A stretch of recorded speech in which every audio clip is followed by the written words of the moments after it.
ಇದು ಮನಸ್ಸಿನ ಆರೋಗ್ಯವನ್ನ ಕಬಳಿಸಿ ತಿಂತಕ್ಕಂಥ ಬದುಕ್ತಕ್ಕಂಥ ವೈರಸ್. ಇದಕ್ಕೆ ಇನ್ನೂ ಔಷಧಿ ಚುಚ್ಚುಮದ್ದು ಕಂಡಿಡಿಲ್ಲ. ಇದೆಯಾ? ಸಂಶಯಕ್ಕೆ ಔಷಧಿ ಮಾರಲಾಗತ್ತೆ ಅಂತ ಇಲ್ಲ. ಆಮೇಲೆ ಭಯ, ಕೋಪ, ದುಃಖ, ಡಿಪ್ರೆಷನ್, ಆಮೇಲೆ ಕೀಳರಿಮೆ, ಈ ಮನಸ್ಸಿಗೆ ಬರ್ತಕ್ಕಂಥ ಹಲವಾರು ಸಮಸ್ಯೆಗಳಿಗೆ ಇನ್ನೂ ಔಷಧಿ ಇಲ್ಲ. ಇದನ್ನೇ ಸೈಕೋಸೊಮೆಟಿಕ್ ಅಂತ ಹೇಳೋದು. ಅದಕ್ಕೆ ಔಷಧಿ ನಿಮ್ಮ ಒಳಗಡೆನೆ ಇದೆ. ಅದರ ಹೆಸರು ಬಾಡಿ ಮೈಂಡ್ ಮೆಡಿಸಿನ್ ಅಥವಾ ಅಮೃತ ಅಥವಾ ಸಂಜೀವಿನಿ. ಅದು ನಿಮ್ಮ ಹೊರ ಮನಸ್ಸಿನ ಪದರ ಏನಿದೆ ಅದರ ಕೆಳಗಡೆ ಇದೆ. ಸುಪ್ತ ಮನಸ್ಸಲ್ಲಿ ಇವುಗಳಿಗೆಲ್ಲ ಪರಿಹಾರ ಇದೆ. ನಾನು ಅನೇಕ ಪ್ರಯೋಗಗಳಲ್ಲಿ ಎಲ್ಲಕ್ಕೂ ಮನಸ್ಸಿಂದ ಹುಟ್ಟಿ ಬರ್ತಕ್ಕಂಥ ಎಲ್ಲ ಮನೋಜನ್ಯ ಕಾಯಿಲೆಗಳಿಗೆ ಪರಿಹಾರ ಇದೆ ಅನ್ನುವ ಅರಿವು ನನಗೆ ಆಗ್ತಾ ಇದೆ ಇವಾಗ. ಏಕೆಂದರೆ after doing lot of research in the trance, ಸುಪ್ತ ಮನಸ್ಸಲ್ಲಿ ಎಷ್ಟೋ ಭಯಗಳನ್ನು ತೊಲಗಿಸ್ಬೋದು, ಎಷ್ಟೋ ಸಮಸ್ಯೆಗಳನ್ನು ಹೋಗಿಸ್ಬೋದು. ಈ ಫಸ್ಟು ನಿಜಕ್ಕೂ ಈ ಸೈನ್ಸ್ ವರ್ಕ್ ಆಗತ್ತಾ, ಮೆಡಿಟೇಷನ್ ವರ್ಕ್ ಆಗತ್ತಾ ಅಂತ ನಿಮ್ಗೆಲ್ರಿಗೂ ಅರಿವು ಬರೋ ಒಂದು ಎಕ್ಸ್ಪರಿಮೆಂಟ್ ಹೇಳ್ಕೊಡ್ತಾರೆ. 3 ನಿಮಿಷದ ಪವಾಡ ಅಂತ ನಾನು ಕರಿತೇನೆ ಇದನ್ನ. 3 ನಿಮಿಷದಲ್ಲಿ ನಿಮ್ಮ ಅನುಭವಕ್ಕೆ ಬರಬೇಕಿದು. ಬಂದೇ ಬರುತ್ತೆ. ನೀವು ಮಾಡಬೇಕಾದ ಇಷ್ಟೇನೆ. ಉಸಿರಾಡ್ತಾ ಇದ್ದೀರಾ? ನಿಲ್ಸಿದ್ದೀರಾ? ಉಸಿರಾಡ್ತಾ ಇದ್ದೀರಾ? ಈ ಉಸಿರಾಟ ಈಗ ಹೇಗಾಗ್ತಾ ಇದೆಯೋ ಹಾಗೆ ಆಗಲಿ. ನಿಮ್ಮ ಬುದ್ಧಿನ ಅದ್ರ ಜೊತೆ ಬಳಸಬೇಡಿ. ನಿಮ್ಮ ಮನಸ್ಸು ಬುದ್ಧಿಯಿಂದ ಉಸಿರಾಟ ಆಗೋದು ಬೇಡ. ಅದಿಲ್ಲದೆ ಸಹಜವಾಗಿ ಏನಾಗ್ತಾ ಇದೆಯೋ ಉಸಿರಾಟ, ಅದನ್ನು 1 ನಿಮಿಷದ ಕಾಲ ಲೆಕ್ಕ ಮಾಡಬೇಕು. ನಾನು ಸ್ಟಾರ್ಟ್ ಅಂದಾಗ ನೀವು ಸ್ಟಾರ್ಟ್ ಮಾಡಬೇಕು. ನಾನು ಸ್ಟಾಪ್ ಅಂದಾಗ ನಿಮ್ಮ ಕೌಂಟ್ಸನ್ನು ಸ್ಟಾಪ್ ಮಾಡಿ. But remember your counts. ನೀವೆಷ್ಟು ಉಸಿರಾಟ ಆಯಿತು ಅನ್ನೋದನ್ನು ಲೆಕ್ಕ ಇಟ್ಕೋಬೇಕು. That's very important. ಅರ್ಥ ಆಯ್ತಾ? ಓಕೆ, ವಿತ್ ಓಪನ್ ಐಸ್, ಕಣ್ಣು ಬಿಟ್ಟೇ ಮಾಡಿ. Start counting.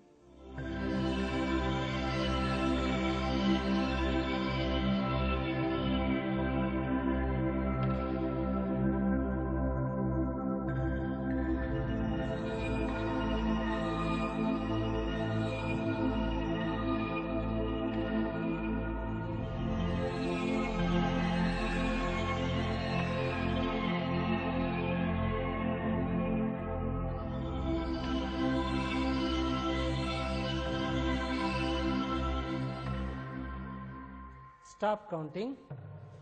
ಲೆಕ್ಕ ನಿಲ್ಲಿಸಿ, ಲೆಕ್ಕ ಜ್ಞಾಪಕ ಇಟ್ಕೊಳ್ಳಿ. ಸಹಜವಾಗಿ ಉಸಿರಾಟ ಕಂಟಿನ್ಯೂ ಮಾಡಿ. ಒಂದು ಕ್ಲಿಯರ್ ಆಗಿ ಹೇಳ್ತೇನೆ, ತಿಳ್ಕೊಳ್ಳಿ. Anything goes beyond 15 is abnormal breathing. ನಿಮ್ಮ ಜೀವನದಲ್ಲಿ ಪೂರ್ತಿಯಾಗಿ ಜೀವನ ಪೂರ್ತಿ ತಿಳ್ಕೋಬೇಕು.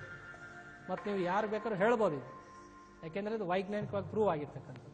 ಹೆಲ್ದಿ ಬ್ರೀದಿಂಗ್ ರೇಷಿಯೋ ಅಂತಂದ್ರೆ 1 ನಿಮಿಷದಲ್ಲಿ 15 ಇದ್ರೆ ಅದನ್ನು ನಾವರೇಜ್ ಬ್ರೀದಿಂಗ್ ಅಥವಾ ಹೆಲ್ದಿ ಬ್ರೀದಿಂಗ್ ಅಂತಾನೆ ಕರೀಲಾಗ್ತದೆ. ಹಾಗಾಗಿ ಆ ರೇಷಿಯೋ ಪ್ರಕಾರವಾಗಿ 24 ಗಂಟೆಯಲ್ಲಿ ನಾವು 21,600 ಸಾರಿ ಉಸಿರಾಟ ಮಾಡ್ತೇವೆ. ಈ ರೇಂಜಲ್ಲಿ ಇರೋರಿಗೆ ಮ್ಯಾನೇಜಬಲ್ ಮೈಂಡ್, ಅಂದ್ರೆ ಅಷ್ಟ ಸಮಸ್ಯೆಗಳು ಬರೋದಿಲ್ಲ. ಅಂದ್ರೆ ಹೆಚ್ಚು ಉಸಿರಾಟ ಮಾಡಿದವರಿಗೆಲ್ಲ ಸಮಸ್ಯೆಗಳಿದೆ ಅಂತಲ್ಲ. 7ರಿಂದ 8 ಅಥವಾ 10 ಉಸಿರಾಟ ಆದರೆ ನೀವು ಧ್ಯಾನ ಅಥವಾ ಆಧ್ಯಾತ್ಮಕ್ಕೆ ಇಳಿದಿದ್ದೀರಿ ಅಂತ ಅರ್ಥ ಆಗುತ್ತೆ. ನೀವು ನಿಜಕ್ಕೂ ಯೋಗಿಗಳೇ ಅಂತ ನಿರ್ಣಯ ಆಗೋದು 4 ಬ್ರೆತ್ ಪರ್ ಮಿನಿಟ್. ಅದು ಅಮೇರಿಕಾದಲ್ಲಿ ಒಂದು ಲ್ಯಾಬೊರೇಟರಿ ಇದೆ. ಅದರಲ್ಲಿ ನಿಮಗೆ EEG ಜೊತೆಗೆ ನಿಮಗೊಂದು ರೆಸ್ಪಿರೇಟರ್ ಅಂತ ಒಂದು ಇನ್ಸ್ಟ್ರೂಮೆಂಟ್ ಬರುತ್ತೆ, ಅದು ಹಾಕ್ತಾರೆ ನಿಮಗೆ. And they will measure for 3 hours continuously 3 ಗಂಟೆ ಕಾಲ ಮೆಷರ್ ಮಾಡಿ ಅದರ ಔಟ್ಪುಟ್ ರೇಷಿಯೋ ತಗೊಳ್ತಾರೆ. ನೀವು ತಡಿ ಹಿಡಿಯೋಕ್ಕೆ ನಿಧಾನಕ್ಕೆ ಮಾಡಕ್ಕೆ ಹೋದ್ರೆ ಇಲ್ಲಿ ಹಾರ್ಟ್ ಬೀಟ್ ಜಾಸ್ತಿ ಆಗುತ್ತೆ, ಮತ್ತೇನೋ ಜಾಸ್ತಿ ಆಗುತ್ತೆ, ಅದೆಲ್ಲ ಗೊತ್ತಾಗುತ್ತೆ. If you are really yogi, ನಿಮಗೆ ಸಹಜವಾಗಿ ಅಷ್ಟೇ ಆಗುತ್ತೆ. ಮತ್ತು 4ರಿಂದ 6 ಉಸಿರಾಟ ಆದಾಗ ಈ ಅರಿಷಟ್ ವರ್ಗಗಳು ಅಂತ ಏನು ಕರಿತೀರಿ ನೀವು, ಕೋಪ, ಅಹಂಕಾರ, ಇವು ಈ ಉಸಿರಾಟದ ಮನಸ್ಸಿನ ಸ್ಥಿತಿಯಲ್ಲಿ ಯಾರ ಜೊತೆಲೂ ಇವು ಇರ್ಲಿಕ್ಕೆ ಸಾಧ್ಯನೇ ಇಲ್ಲ. ಯಾರ ಜೊತೆ ಇರ್ಲಿಕ್ಕೆ ಸಾಧ್ಯನೇ ಇಲ್ಲ. ಹೇಗೆ ಸಾಧ್ಯ ಇಲ್ಲ ಅಂತಂದ್ರೆ, ಈಗ ನಾನೊಂದು ಉದಾಹರಣೆ ಕೊಡಬಲ್ಲೆ. ನಾನು ನಿಮಗೆ ಒಂದು ಧಾನ್ಯದ ಸಂಗ್ರಹ ಕೊಡ್ತೇನೆ. ಅದರಲ್ಲಿ ಕಳೆ ಬೀಜನೂ ಇದೆ, ಬೆಳೆ ಬೀಜನೂ ಇದೆ. ವಿದಿನ್ ನೋ ಸೆಕೆಂಡ್ ಅಂದ್ರೆ ಏನು? ಅದು ಸೆಕೆಂಡು ಅಲ್ಲ, ಅಷ್ಟು ಬೇಗ ನೀವು ಇಷ್ಟು ಧಾನ್ಯದ ಸಂಗ್ರಹದಲ್ಲಿರ್ತಕ್ಕಂಥ ಕಳೆ ಬೀಜ ಮತ್ತು ಬೆಳೆ ಬೀಜವನ್ನು ಸಪರೇಟ್ ಮಾಡಬೇಕು. How do you do that? But ನಾನು ಮಾಡಿ ತೋರಿಸಬಲ್ಲೆ. ನಾನು ಏನೂ ಮಾಡಬೇಕಾಗಿಲ್ಲ. ಇಲ್ಲಿದೆಯಲ್ಲ, just I have to drop that mixture into the water. ಜೋಳೆಲ್ಲ ಮೇಲೆ ಬರುತ್ತೆ, ಕಾಳೆಲ್ಲ ಒಳಗಡೆ. ಪ್ರಕೃತಿಗೆ ಗೊತ್ತಿದೆ ಹೇಗೆ ಸಪರೇಟ್ ಮಾಡೋದು ಅಂತ. ನಾವು ಒಂದೊಂದೇ ಮಾಡೋಕ್ಕಾಗೋದಿಲ್ಲ. ಹಾಗೆ ಇಂತಹ ಮನಸ್ಸಿನ ಸ್ಥಿತಿಯಲ್ಲಿ 4 ರಿಂದ 6 ಉಸಿರಾಟ ಯಾರಿಗಾಗ್ತಾ ಇರುತ್ತೋ 24 ಗಂಟೆನೂ, ಅಂತಹ ಮನಸ್ಸಿನ ಸ್ಥಿತಿಯಲ್ಲಿ ಅಹಂಕಾರ ಆಗಲಿ, ಕ್ರೋಧ ಗುಣ ಆಗಲಿ, ದ್ವೇಷ ಗುಣ ಆಗಲಿ, ಹಿಂಸಾ ಗುಣ ಆಗಲಿ ಖಂಡಿತ ಇರ್ಲಿಕ್ಕೆ ಸಾಧ್ಯ ಇಲ್ಲ. Because it is known as yogic state of mind. ಅಂದ್ರೆ ಉಸಿರಾಟ ಸಹಜವಾಗಿದ್ದಾಗ ನಿಮ್ಮ ಮನಸ್ಸು ಕೂಡ ಸಹಜವಾಗಿರುತ್ತೆ ಅನ್ನೋದು ಸೈನ್ಸ್ ಇದೆ ಅಷ್ಟೇ. ನಿಮ್ಮ ಮನಸ್ಸನ್ನ ಹಿಡಿಯೋಕ್ಕಾಗೋದಿಲ್ಲ, ಸಿಗೋದಿಲ್ಲ ಕೈಗೆ. ಆದ್ರೆ you can regulate, you can control your breathing. ಬಹಳ ಸುಲಭ. 21 ದಿವಸದಲ್ಲಿ ನಿಮ್ಮ ಮನಸ್ಸನ್ನ ಒಂದು ಹಂತಕ್ಕೆ ತಂದೆ ಬಿಡ್ಬೋದು. ಈಗ 1 ನಿಮಿಷದಲ್ಲಿ ಏನ್ ಮಾಡಿದ್ರಿ ನೀವು? ಉಸಿರಾಟ ಲೆಕ್ಕ ಮಾಡಿದ್ರಿ, ಹೌದಲ್ಲ? ಅದು ಈಗ ಎಷ್ಟಿತ್ತು 1 ನಿಮಿಷಕ್ಕೆ ಅಂತ ನಿಮ್ಗೆ ಅರಿವಾಯ್ತು. ಈಗ ಸೆಕೆಂಡ್ 1 ಮಿನಿಟಲ್ಲಿ ನಾ ಹೇಳಿದ್ದನ್ನು ಮಾಡಿ. ಏನು ಮಾಡಬೇಕಾಗಿಲ್ಲ. ಅದೇ ಉಸಿರಾಟ ಮೊದಲು ಆಗ್ತಾ ಇತ್ತಲ್ಲ ಹಾಗೆ ಆಗಲಿ, ಬಟ್ ಅದನ್ನು ನೀವು ಅಬ್ಸರ್ವ್ ಮಾಡಿ. As A third person witness ಮಾಡಿ. ಉಸಿರಾಟ ಆಗ್ತಾ ಇದೆ, ಆದರೆ ನಿಮ್ಮ ಮನಸ್ಸು ಅದನ್ನು ವಾಚ್ ಮಾಡಿ. ವಾಚ್ ಮಾಡೋದು ಹೇಗೆ? Just feel your breath. ಅದನ್ನು 1 ನಿಮಿಷ ಕಾಲ ಮಾಡೋಣ. ಆ 1 ನಿಮಿಷದ ನಂತರ ನಾನು ಹಾಗೆ ಇನ್ಸ್ಟ್ರಕ್ಷನ್ಸ್ ಕೊಡ್ತೇನೆ, ಸ್ಟಾರ್ಟ್ ಕೌಂಟಿಂಗ್ ಅಂತ. ಮತ್ತೆ ಮೊದಲು ಹೇಗೆ ಲೆಕ್ಕ ಮಾಡಿದ್ರೋ ಹಾಗೆ ಉಸಿರಾಟಗಳನ್ನು ಲೆಕ್ಕ ಮಾಡಿ. ಸ್ಟಾಪ್ ಕೌಂಟಿಂಗ್ ಅಂದಾಗ ನಿಲ್ಲಿಸಿ, ನಿಧಾನಕ್ಕೆ ಕಣ್ಬಿಟ್ಟು ಅಂದರೆ ಕಣ್ಬಿಟ್ಟು ಆರಾಮಾಗಿ ಉಸಿರಾಟ ಮಾಡಿ ಅಷ್ಟೇ. Close your eyes. ಕಣ್ಮುಚ್ಚಿ, ಎಲ್ಲ ಕಣ್ಮುಚ್ಚಿ, ದಯವಿಟ್ಟು ಎಲ್ಲ ಕಣ್ಮುಚ್ಕೊಳ್ಳಿ. ಏನೂ ಮಾಡೋದು ಬೇಡ. ಉಸಿರಾಟ ಆಗ್ತಾ ಇದೆಯಲ್ಲ ಅಂತ ಫಸ್ಟು ಅಬ್ಸರ್ವ್ ಮಾಡಿ. ಉಸಿರಾಟ ಆಗ್ತಾ ಇದೆ, ಆಗ್ತಾ ಇದ್ರೆ ಹೇಗಾಗ್ತಾ ಇದೆ, ಫಾಸ್ಟ್ ಆರ್ ಸ್ಲೋ, ಸುಮ್ಮನೆ ಗಮನಿಸ್ತಾ ಹೋಗಿ. ನನ್ನ ಮೂಗಿನ ಹೊಳ್ಳೆಗಳಿಂದ ಉಸಿರು ಒಳಗಡೆ ಹೋಗ್ತಾ ಇದೆ, ಅಲ್ಲಿಂದ ಹೊರಗಡೆ ಬರ್ತಾ ಇದೆ, ಅದರ ಅರಿವಿದೆ. ನಾನು ಉಸಿರಾಟ ಮಾಡ್ತಾ ಇಲ್ಲ, ಉಸಿರಾಟ ಸಹಜವಾಗಿದೆ. ನಾನು ನನ್ನ ಸಹಜವಾದ ಉಸಿರಾಟವನ್ನು ಗಮನಿಸ್ತಾ ಇದ್ದೇನೆ. I am witnessing my own breathing. ಆ ಭಾವನೆಯಲ್ಲಿರಿ. Now start counting your breaths.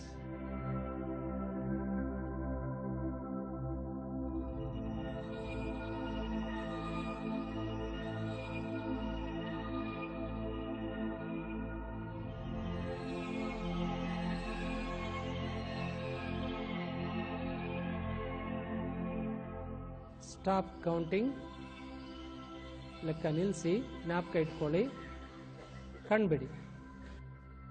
ಈಗ ನಿಮ್ಮ ಅನುಭವಕ್ಕೆ ಬಂದಿದೆ, ಮೈನಸ್ ಮಾಡಿ. ಫಸ್ಟ್ ಕೌಂಟ್ ಮಾಡಿದ್ರಲ್ಲ, ಅದರಲ್ಲಿ ಈಗಾಗಿದ್ದನ್ನು ಮೈನಸ್ ಮಾಡಿ. ಅಂದರೆ ಮೊದಲಿಗಿಂತ ಈ ಸಾರಿ ಕಡಿಮೆ ಅನ್ನೋರೆಲ್ಲ ಕೈ ಎತ್ತಿ. ಎಲ್ಲ ಕೈ ಹಾಗೆ ಎತ್ಕೊಂಡಿರಿ. ನೀವು ಮುಂದೆ ಕೂತಿರೋಲ್ಲ, ಹಿಂದೆ ನೋಡಿ ಹೇಗಿದೆ ಅಂತ ರಿಸಲ್ಟ್. Everybody experienced.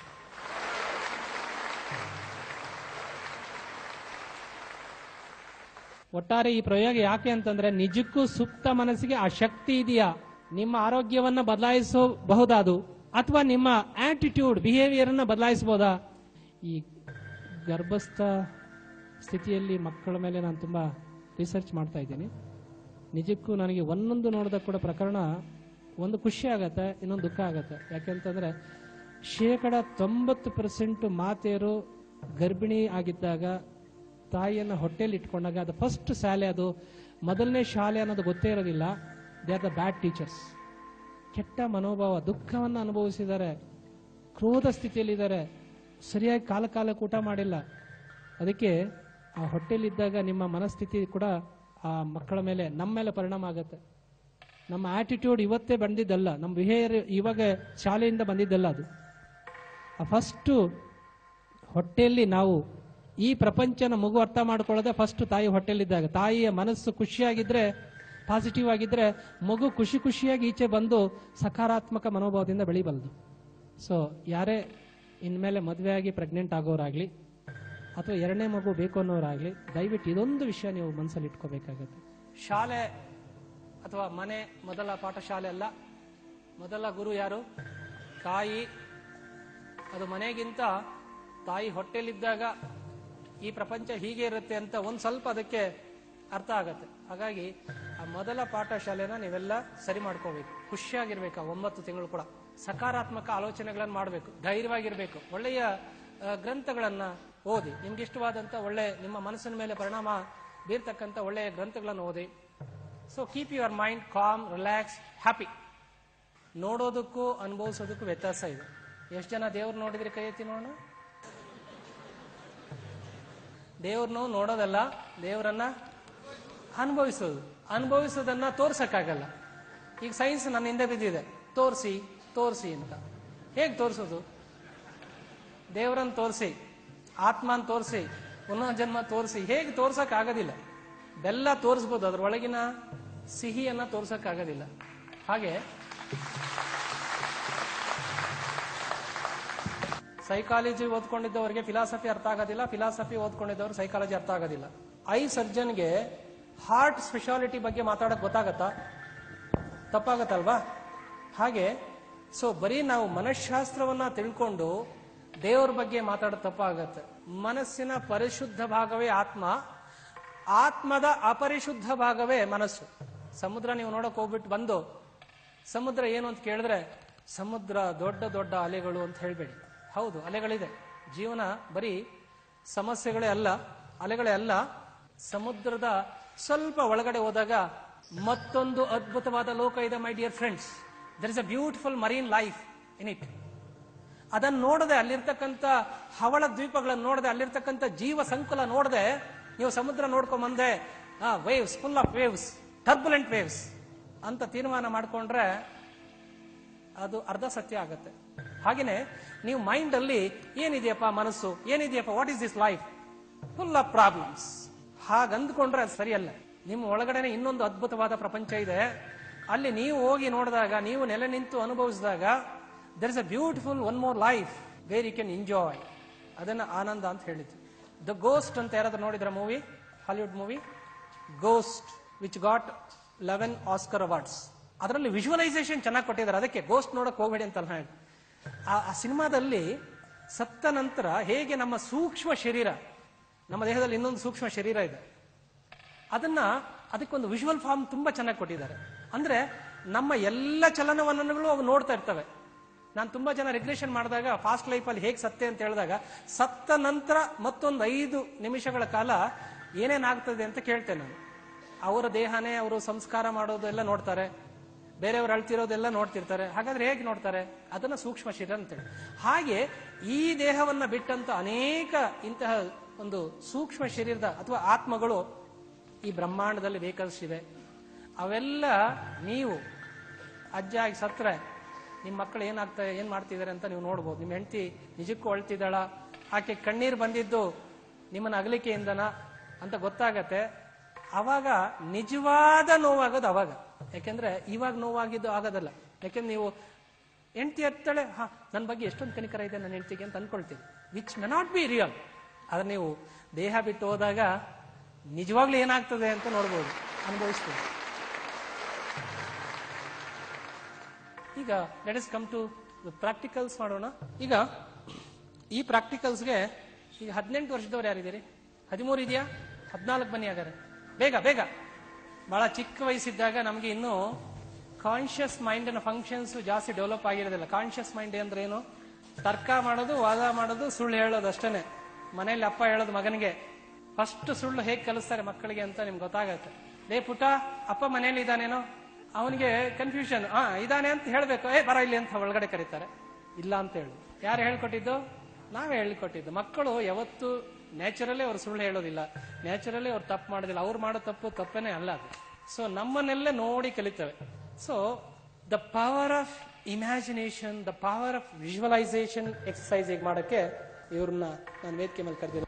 ಊಹೆಗೆ ಶಕ್ತಿ ಇದೆಯಾ? It's my question. ಊಹೆಯಿಂದ ಕಾಯಿಲೆಗಳು ಬರ್ಬೋದಾ? ಊಹೆಯಿಂದ ಕಾಯಿಲೆಗಳು ವಾಸಿ ಆಗ್ಬೋದಾ? ಊಹೆನೇ ಔಷಧಿಯಾಗಿ ಬಳಸ್ತಕ್ಕಂತ ಒಂದು ಟೆಕ್ನಿಕ್ ಅನ್ನು ಹೇಳ್ಕೊಡ್ತಾರೆ. Everything is symbolic. ನಮ್ಮವರು ಏನ್ ಹೇಳಿದಾರೋ ಅದೆಲ್ಲ ಸಿಂಬಾಲಿಕ್ ಆಗಿದೆ. ನಮ್ಗೆ ಅರ್ಥ ಮಾಡ್ಕೊಳಕ್ ಗೊತ್ತಿಲ್ಲದೆ ಸುಮ್ಮನೆ ಅದನ್ನು ಪೂಜೆ ಮಾಡ್ತಾ ಇದೀವಿ. ಪೂಜೆ ಆಗ್ಬೇಕಾದ್ರೆ ಇಲ್ಲಿ ಒಳಗಡೆ ಅರ್ಧ ನಾರೀಶ್ವರ ಅಂತ ಹೇಳಿದ್ರು. ನಮ್ಮಲ್ಲಿ ಕೂಡ ಒಂದು ಮೇಲ್ ಎನರ್ಜಿ ಇದೆ, ಇನ್ನೊಂದು ಫೀಮೇಲ್ ಎನರ್ಜಿ ಇದೆ. ಒಂದು ಫಾ ಎನರ್ಜಿ, ಇನ್ನೊಂದು ಮಾ ಎನರ್ಜಿ. ಸೊ ಇವುಗಳಲ್ಲಿ ಆಗ್ತಕ್ಕಂಥ ವೈಪರೀತ್ಯ ಇದೆಯಲ್ಲ, ಅದೇ ಈ ಬೆಳಕಿನ ವೈಪರೀತ್ಯ. ಈ ಬೆಳಕು ಬರಬೇಕಾದ್ರೆ 2 ವೈರು ಬೇಕು ಅಂತ ನಿಮ್ಗೆಲ್ಲ ಗೊತ್ತಿದೆಯಲ್ಲ. ಯಾವ್ದದು? ಒಂದು plus minus. C, plus minus equal combination. What is that? Light. ಈ ಜ್ಞಾನ ಅಂದ್ರೆ ಏನಾಯ್ತು? ಏನ್ ಗೊತ್ತಾಯ್ತಾ? It is the combination, equal combination of plus energy and the minus energy. ಧ್ಯಾನಕ್ಕೆ ಹೋದಾಗ 2 ಮೆದುಳುಗಳ ಒಂದು ಫ್ರೀಕ್ವೆನ್ಸಿ ಒಂದು ಸಮಸ್ಥಿತಿಗೆ ಬರ್ತವೆ. ಆ ಸಮತ್ವಂ ಯೋಗ ಉಚ್ಯತೆ. ಕೇಳಿದ್ರಲ್ಲ? ಆ ಸಮಸ್ಥಿತಿಯನ್ನ ನೀವು ತಲುಪಿದಾಗ ನೀವು ಸಮವಾಗಿರ್ತೀರಿ. ನಿಮ್ಮ ಆಲೋಚನೆಗಳಲ್ಲಿ ಸಮತೆ ಇರುತ್ತೆ, ನಿಮ್ಮ ವರ್ತನೆಯಲ್ಲಿ ಸಮತೆ ಇರುತ್ತೆ, ನಿಮ್ಮ ಬಿಹೇವಿಯರ್, ನಿಮ್ಮ ಆಟಿಟ್ಯೂಡ್ ಅಲ್ಲಿ ಸಮತೆ ಇರುತ್ತೆ. ಅಂತವರನ್ನ ಜನ ಗುರುತಿಸ್ತಾರೆ, ಅಕ್ಸೆಪ್ಟ್ ಮಾಡ್ಕೊಳ್ತಾರೆ. ಅದೇ ಔಟ್ಕಮ್ ಆಫ್ ಮೆಡಿಟೇಷನ್. ಸೊ ಇದ್ಯಾಕೆ ಊಹೆ ಅಂತ ಹೇಳಿದ್ರೆ ಅಂದ್ರೆ, imagination is so powerful and you all can experience. ನೀವೆಲ್ಲ ಕೂಡ ಅದನ್ನು ಅನುಭವಿಸಬಹುದು. ಆ ಅನುಭವಿಸೋದು ಹೇಗೆ ಅದನ್ನು ಇವ್ರಿಗೆ ಮಾಡಲಾಗಿ ಇಟ್ಕೊಂಡು ನಾನು ಮಾಡ್ತಾ ಇದ್ದೇನೆ. ಈಗ ನೀವು ಎಡಗೈ ಮುಂದೆ ಚಾಚ್ತಾ ಇದ್ರಿ, ಬಲಗೈಯನ್ನ ಪ್ಯಾರಲರ್ ಆಗಿ ಹೀಗೆ ಇಟ್ಕೊಳ್ತಾ ಇದ್ರಿ. ಅದು ಇಟ್ಕೊಂಡು ಇಲ್ಲಿ ನಿಮ್ಗೆ ಏನು ಇನ್ಸ್ಟ್ರಕ್ಷನ್ಸ್ ಬರುತ್ತೋ ಅದನ್ನು ಮಾಡಿ. ಓಕೆ? ಇವ್ರ ಬಲಗೈಗೆ ಒಂದು, ನಾನೀಗ ಬಿಸಿ ಗಾಳಿ ತುಂಬಿರ್ತಕ್ಕಂಥ ಹೀಲಿಯಂ ಬಲೂನ್ಸ್ ಕಟ್ತಾ ಇದ್ದೇನೆ. ಇದು ಹೀಲಿಯಂ ಬಲೂನ್ಸ್. ಇದು ಕಟ್ಟಿ, ಬೇಗ ಕಟ್ಟಿ. ಇದು ನಿಮ್ಗೆ ವಿಜುವಲೈಸ್ ಆಗೋದಕ್ಕೆ, ಕಣ್ಣು ಮುಚ್ಚಿದಾಗ ನೀವು ವಿಜುವಲೈಸ್ ಮಾಡೋದಕ್ಕೆ. ಇದೇನಿದು? ಡಿಕ್ಷನರಿ. ಸುಮಾರು ನರಿಗಳಿದೆಯಂತೆ. ಅದರಲ್ಲಿ ಆರ್ಡಿನರಿ, ಎಕ್ಸ್ಟ್ರಾರ್ಡಿನರಿ, ಪ್ರೊಫೆಷನರಿ, ರೆವಲ್ಯೂಷನರಿ, ಎಲ್ಲ ನರಿಗಳು ಡಿಕ್ಷನರಿಯಲ್ಲಿದೆ. ಇದು ಒಂದು ಸುಮಾರು 1 kg ಇದೆ. ಸೊ ಸಾಮಾನ್ಯವಾಗಿ 1 kg ಭಾರ ಹೊತ್ಕೊಂಡ್ರೆ ಏನಾಗುತ್ತೆ? ಕೈ ಕೆಳಗಡೆ ಹೋಗ್ಬೇಕು.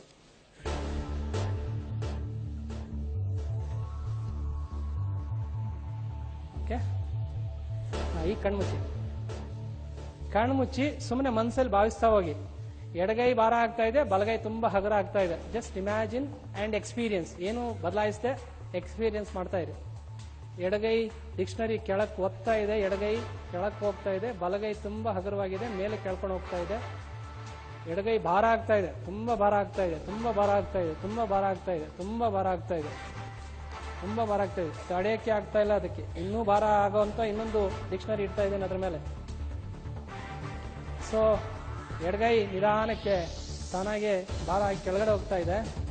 ಬಲಗೈ ತುಂಬಾ ಹಗುರವಾಗಿದೆ. ಬಲಗೈ ಮೇಲಕ್ಕೆ ಆಕಾಶದ ಕಡೆ, ಎಡಗೈ ಕೆಳಕ್ಕೆ ಹೋಗ್ತಾ ಇರುತ್ತವೆ.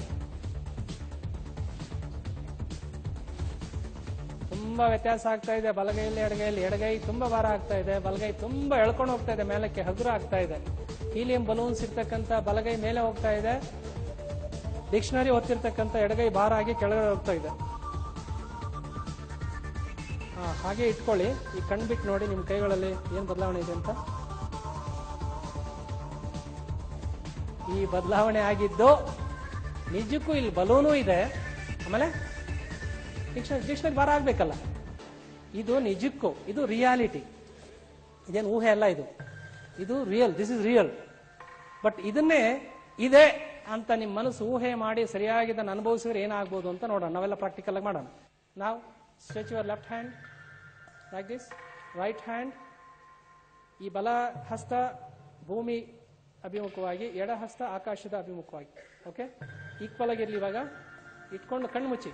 Close your ice.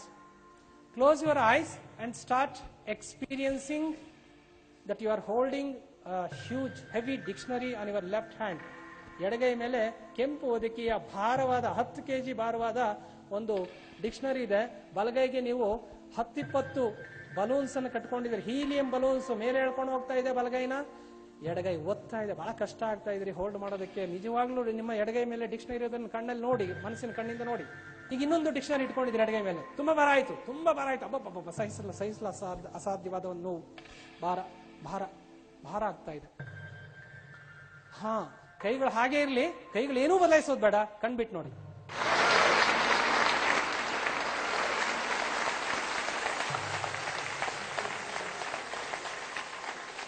ಇಲ್ಲಿ ಒಂದು ವಿಷಯನ, ಇನ್ನೊಂದು ವೈಜ್ಞಾನಿಕವಾಗಿ ಆಗಿರ್ತಕ್ಕಂಥ ವಿಷಯ ನಾನು ಹೇಳ್ತೇನೆ. ಎಷ್ಟು ಜನಕ್ಕೆ ಎಡಗೈ ಭುಜದಲ್ಲಿ ಇಲ್ಲಿ ಪೇನ್ ಬಂತ? ಕೈ ಎತ್ತಿ ನೋಡಿ. ಎಲ್ರಿಗೂ ಬಂತು. ಡಿಕ್ಷನರಿ ಇತ್ತ ಅಲ್ಲಿ, ಮತ್ತೆ ಪೇನ್ ಯಾಕೆ ಬಂತೀರಿ? ಡಿಕ್ಷನರಿ ಇಲ್ಲದ ಪೇನ್ ಅದನ್ನ ಊಹಾತ್ಮಕ ನೋವು ಅಂತ ಹೇಳೋದು. ನಾವಿವತ್ತು ನಮ್ಮ ದೇಹ ತುಂಬಾ ತುಂಬಿಕೊಂಡಿರ್ತಕ್ಕಂಥದ್ದು ಅವೇನೆ. ಯಾವುದು? ಊಹಾತ್ಮಕ ನೋವುಗಳಿಗೆ ನಾನು ನಿಜವಾದ ನೋವಿನಿಂದ ಚಿಕಿತ್ಸೆ ಮಾಡೋಕ್ಕಾಗೋದಿಲ್ಲ, ನಿಜವಾದ ಔಷಧಿಯಿಂದ. ನಿಜವಾದ ಔಷಧಿ ಅದಕ್ಕೆ ಕೆಲಸ ಮಾಡೋದಿಲ್ಲ. ಅದಕ್ಕೆ ನಾನೇನ್ ಮಾಡ್ತೇನೆ, ಊಹೆನೇ ಚಿಕಿತ್ಸೆ ಮಾಡ್ತೇನೆ. ಈ ಒಂದು ಟೆಕ್ನಿಕ್ನ ಒಬ್ರು ಶಕ್ತಿ ಗಾವಿನ್ ಅಂತ ಚೆನ್ನಾಗಿ ಡಿಸೈನ್ ಮಾಡಿದವರು ಅವರು, ಕ್ರಿಯೇಟಿವ್ ವಿಜುವಲೈಸೇಷನ್ ಟೆಕ್ನಿಕ್ ಅಂತ. ಸೊ ಆ ಊಹೆ ಬಳಸಿದಾಗ ಏನಾಗುತ್ತೆ, ಊಹೆ ಅನ್ನೋದು ಒಂದು ಬೆಳಕಿದ್ದಾಗೆ. ನಾನು ಹೇಳಿದ್ದೇನೆ, ಬೆಳಕು ಎಲ್ಲೆಲ್ಲಿದೆಯೋ ಅಲ್ಲೇನಿದೆ, ಶಕ್ತಿ ಇದೆ ಅಥವಾ ಚೈತನ್ಯ ಇದೆ. ಇಟ್ಸ್ ಎ ಪ್ಯೂರ್ ಎನರ್ಜಿ ಅಥವಾ ಪ್ಯೂರ್ ಕಾನ್ಶಿಯಸ್ನೆಸ್. ನೀವು ಸುಮ್ಮನೆ ಅದು ಹೇಗಿದೆ ಹಾಗಿದೆ ಅಂತ ಹೇಳೋದಲ್ಲ. ನಾನು ಆಮೇಲೆ ನಿಮ್ಗೆ ಆ ಶಕ್ತಿ ಹೇಗಿದೆ ಅನ್ನೋದು ಕೂಡ ಅನುಭವಕ್ಕೆ ನಾನು ಮಾಡಿಕೊಡ್ತೇನೆ. ಈಗ ಎಡಗೈ ಭುಜನ ರಿಲ್ಯಾಕ್ಸ್ ಮಾಡಿ, ಕಣ್ಣು ಮುಚ್ಚಿ, ಅದು ರಿಲ್ಯಾಕ್ಸ್ ಆಗಿದೆ, ಕಾಮ್ ಆಗಿದೆ, ಶಾಂತವಾಗಿದೆ ಅಂತ ಅನ್ಕೊಳ್ಳಿ. First clear that stress. ಎಡಗೈ ಸಡಿಲವಾಗಿದೆ, ಆರಾಮಾಗಿದೆ, ಭುಜ ಎಲ್ಲ ಆರಾಮಾಗಿದೆ, ಬಲಗೈ ಕೂಡ ಆರಾಮಾಗಿದೆ, ಹೆಲ್ದಿ ಆಗಿದೆ. Feeling relaxed, feeling healthy, feeling light. Then open your eyes. ನಿಜವಲ್ಲದ್ದು ಹೇಗೆ ನಿಜವಾಗತ್ತೆ, ಗ್ರಂಥಿಗಳು ಮೇಲೆ ನಿಜವಲ್ಲದ ಊಹೆ ಯಾವ ತರ ಕೆಲಸ ಆಗತ್ತೆ, ಗ್ರಂಥಿಗಳು ಹೇಗೆ ಸ್ರವಿಸ್ತವೆ ಅನ್ನೋದನ್ನ ಇನ್ನೊಂದು ಊಹೆ, ಇನ್ನೊಂದು ಎಕ್ಸಾಂಪಲ್ ಕೊಡ್ತೇನೆ. ಕಣ್ಮುಚ್ಚಿ, ಎಲ್ಲ ಕಣ್ಮುಚ್ಚಿ, ಕ್ಲೋಸ್ ಯುವರ್ ಐಸ್. ಊಹೆ ಮಾಡಿ. ನಿಮ್ಮ ಊಹಾತ್ಮಕ ಕಣ್ಣಿಂದ ಒಂದು ತಾಜಾ, ಹಸಿಯಾದ ತಾಜಾ, ತುಂಬಾ ರಸಭರಿತ ಒಂದು ನಿಂಬೆ ಹಣ್ಣನ್ನ ಕಲ್ಪನೆ ಮಾಡ್ಕೊಳ್ಳಿ. ನಿಂಬೆ ಹಣ್ಣು ನಿಮ್ಗೆ ಕಾಣಬೇಕು. ಸ್ಪೆಷಲಿ ನಿಮ್ಮ ಕಿಚನ್ ಅಲ್ಲಿ ಇದ್ರಿ, ಮನೆಯಲ್ಲಿ, ಅಲ್ಲಿ ನಿಂಬೆ ಹಣ್ಣು ನೋಡ್ತಾ ಇದ್ರಿ. ಆ ನಿಂಬೆ ಹಣ್ಣನ್ನ ಕೈಯಲ್ಲಿ ಇಟ್ಕೊಂಡು ಸ್ಮೆಲ್ ಮಾಡ್ತಾ ಇದ್ದೀರಿ. ಬಹಳ ಮಧುರವಾದ ಸ್ಮೆಲ್ ಬರ್ತಾ ಇದೆ. ಒಂದು ಚಾಕುವಿಂದ ಅದನ್ನು 2 ಹೋಳು ಮಾಡ್ತೀರಿ. 2 ಹೋಳು ಮಾಡಿ ನೋಡ್ತಾ ಇದ್ರಿ, ತುಂಬಾ ರಸ ಇದೆ ಅದರಲ್ಲಿ. ಒಂದು ಹೋಳನ್ನ ಬಲಗೈ ಇಟ್ಕೊಂಡು ನಾಲ್ಗೆನ ತುಂಬಾ ಮುಂದೆ ಚಾಚಿ ನಾಲ್ಗೆ ಮೇಲೆ ಅದನ್ನ ಸ್ಕ್ವೀಸ್ ಮಾಡ್ತಾ ಇದ್ರಿ. ಒಂದು 4-5 ಡ್ರಾಪ್ ನಾಲ್ಗೆ ಮೇಲೆ ಬಿತ್ತು. ನಿಂಬೆ ಹಣ್ಣಿನ ರಸ, ಸ್ವಾದಿಷ್ಟವಾದ ರಸ, ತಾಜಾ ನಿಂಬೆ ಹಣ್ಣಿನ ರಸ ನಾಲ್ಗೆ ಮೇಲೆ ಬಿತ್ತು. ಆ ಸಿಪ್ಪೆನ ಬಿಸಾಕಿ ರಸನ ನುಂಗಿ ಕಣ್ಬಿಡಿ. ಇವಾಗ ಈಗ ಒಂದು ಸತ್ಯದ ಪ್ರಯೋಗ ಆಗಬೇಕು. ಎಷ್ಟು ಜನರ ಬಾಯಲ್ಲಿ ಜೊಲ್ಲು ರಸ ಬಂತು, ಕೈ ಎತ್ತಿ. ಹಿಂದೆ ನೋಡ್ಕೊಳ್ಳಿ. ಇವಾಗ ಕೈಗಳೆಲ್ಲ ಎದ್ದಿರೋದು. ಪ್ರಾಕ್ಟಿಕಲ್ ಆಗಿ ನಿಂಬೆಹಣ್ಣು ತಿಂದ್ರ. ಆದ್ರೆ ಜೊಲ್ಲು ರಸ ಯಾಕೆ ಬಂತು? ಪ್ರತಿಯೊಂದು ಊಹೆಗೂ, ಪ್ರತಿಯೊಂದು ಚಿತ್ರಕ್ಕೂ ಒಂದೊಂದು ರೀತಿ, ಒಂದೊಂದು ರಸವನ್ನ ನಿಮ್ ಬ್ರೈನ್ ಉತ್ಪತ್ತಿ ಮಾಡುತ್ತೆ ಅಂತ ನಾನು ಅಮೆರಿಕಕ್ಕೆ ಹೋಗಿದ್ದಾಗ I spent 1 hour with Nobel laureate. ಅವರು ಎಕ್ಸ್ಪ್ಲೈನ್ ಮಾಡಿದ್ರು ನನಗೆ ಈ ಒಂದು ವಿಶಿಷ್ಟವಾದ ವಿಧಾನ.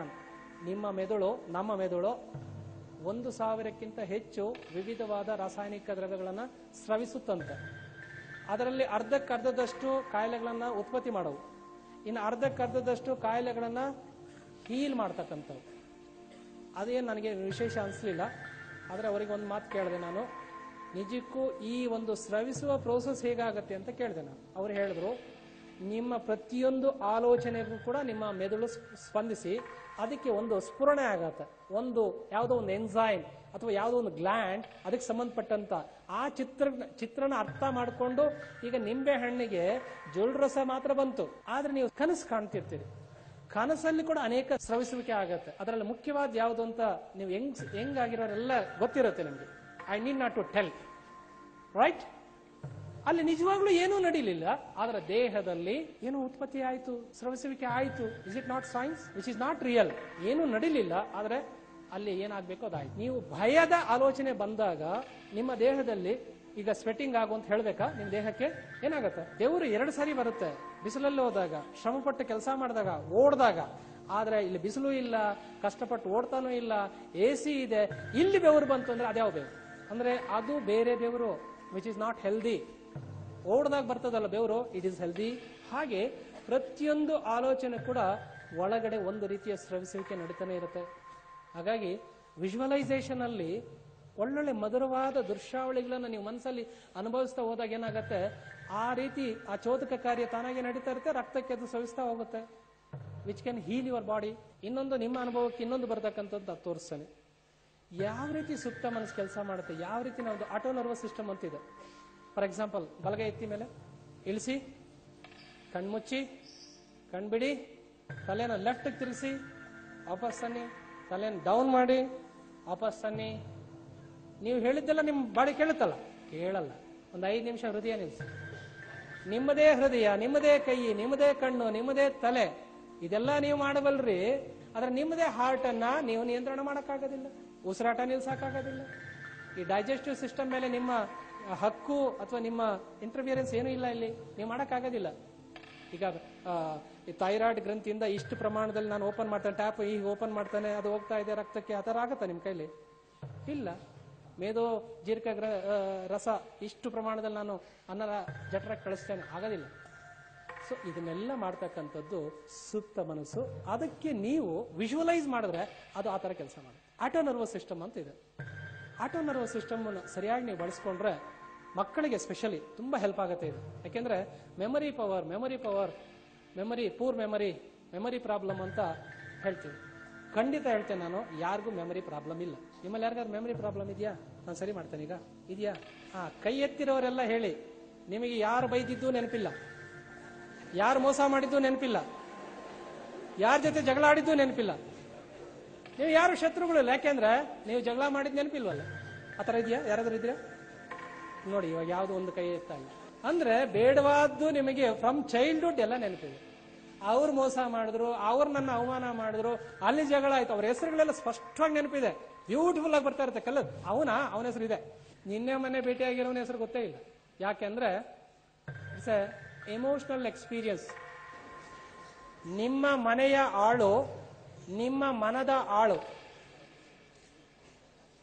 ಸಪೋಸ್ ನಿಮ್ಮ ಮನೆಯ ಆಳಿಗೆ ನೀವೇನೋ ಒಂದು ಕೆಲಸ ಮಾಡಿ ಹೇಳಿ ಹೋಗ್ತೀರಿ ಆಫೀಸ್ಗೆ. ಅವನು ಹೇಳ್ದಷ್ಟು ಕೆಲಸ ಮಾಡ್ತಾನ, ಅದಕ್ಕಿಂತ ಮುಂದೆ ಹೋಗ್ತಾನೋ? ನೀವು ಬಂದು ಕೇಳಿ ಬೈತೀರಿ, ಬಂದು ಯಾಕೋ ಇಷ್ಟೇ ನಿಲ್ಲಿಸ್ಬಿಟ್ಟಿದ್ಯಾ, ಮುಂದಿನ ಕೆಲಸ ಯಾರು ಮಾಡೋದು, ನಿಮ್ಮ ಅಪ್ಪನ ಅಂತ ಬೈತೀರಿ. ಅವನು ಕೇಳ್ತಾನೆ, ಒಡೆಯ ನೀವೇನು ಹೇಳಲಿಲ್ಲ.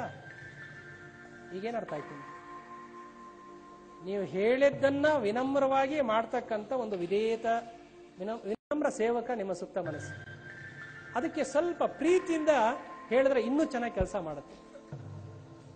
ಈ ಪಾಯಿಂಟ್ನ ಚೆನ್ನಾಗಿ ನೆನ್ಪಿಟ್ಕೊಳ್ಳಿ. ಅದಕ್ಕೆ ಹೇಳೋದು ಹೇಗೆ ಅಂತ ನಾನು ಹೇಳ್ಕೊಡ್ತೇನೆ. ಈಗ ಒಂದು, ಅದು ಮೀನಿಂಗ್ಫುಲ್ ಆಗಿರ್ಬೇಕು. ನಿಜಕ್ಕೂ ನಿಮ್ಗೆ ಅದು ಬೇಕಾ, ಅವಶ್ಯಕತೆ ಇದೆಯಾ ನಿಮ್ಮ ಬದುಕಿಗೆ ಅನ್ನೋದು ಅರಿವಿರ್ಬೇಕು. ನಾನು ಚಂದ್ರಮಂಡಲಕ್ಕೆ ಹೋಗ್ಬೇಕು ಅಂತ ಅನ್ಕೋಬೇಡಿ. ನಿಜಕ್ಕೂ ಅದು ರಿಯಲ್ ಆಗಿರ್ಬೇಕು, ನಿಮ್ಗೆ ಅಗತ್ಯ ಇರಬೇಕು. ಓಕೆ. ಅದಾದ್ಮೇಲೆ ಎರಡನೇದು mentally, slowly, mentally, meaningfully, finally lovingly. ಹಾಗೆ ಲವಿಂಗ್ಲಿ ಹೇಳೋದು? ನಾನೊಂದು ವರ್ಡ್ ಯೂಸ್ ಮಾಡಿದೆ, ನೀವು ಕೇಳಿದ್ರದು loving word. My dear is loving. Use that word, my dear child. ಅಲ್ಲಿ ಇಟ್ ಮೇಕ್ಸ್ ಡಿಫರೆನ್ಸ್ ಅಲ್ವಾ? ಬಾಯ್ಸ್ ಅಂಡ್ ಗರ್ಲ್ಸ್ ಅನ್ನೋದಕ್ಕಿಂತನೂ my dear students, which is more value. ನಿಮ್ಮ ಹೃದಯ ಬಳಸಿ ಮಾತಾಡ್ಬೋದು, ನಿಮ್ಮ ಮನಸ್ಸನ್ನು ಬಳಸಿ ಮಾತಾಡ್ಬೋದು. ನಮಗೆ 3 ಕೇಂದ್ರಗಳಿದೆ. ಪ್ರತಿಯೊಬ್ಬ ವ್ಯಕ್ತಿಯಲ್ಲಿ 3 ಕೇಂದ್ರಗಳಿರ್ತವೆ. ಒಂದು IQ. The second one is, which we are not using properly, is EQ. The third one is, which hardly people know about it, is SQ. Spiritual quotient.